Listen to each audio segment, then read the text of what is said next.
beti zure gustoko izendan gauze baten lan itie. Arriskuak asumitzia, nolabait gero helburu on bat lortzeko, baina beharrezkoa da arrisku batzuk hartzea. Ibiltzie, da bide bat hastie, ez dakizula nun bukauko dan, edo ez da bukauko.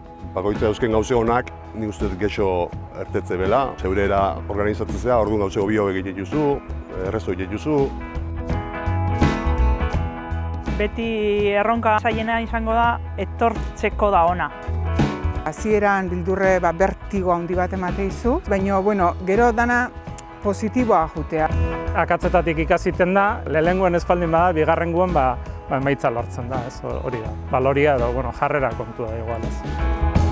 Proiektu handiate jende asko egin zabiltzen nien, ez da erreza ikusti bakoitzez eta kapaz dan, eta bakoitzen norbera jartzea nien erreza urtetze dela gauzek. Nahi dugun gauza batera dedikatzea eta balore eta printzipio batzuk lantzia.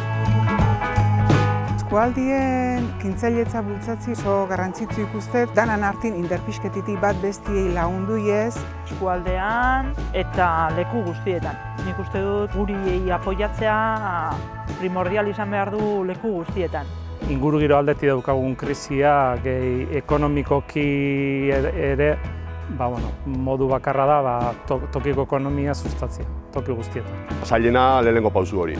Hortik aurrera lan asko inber da, baina merezi duen gauzea da.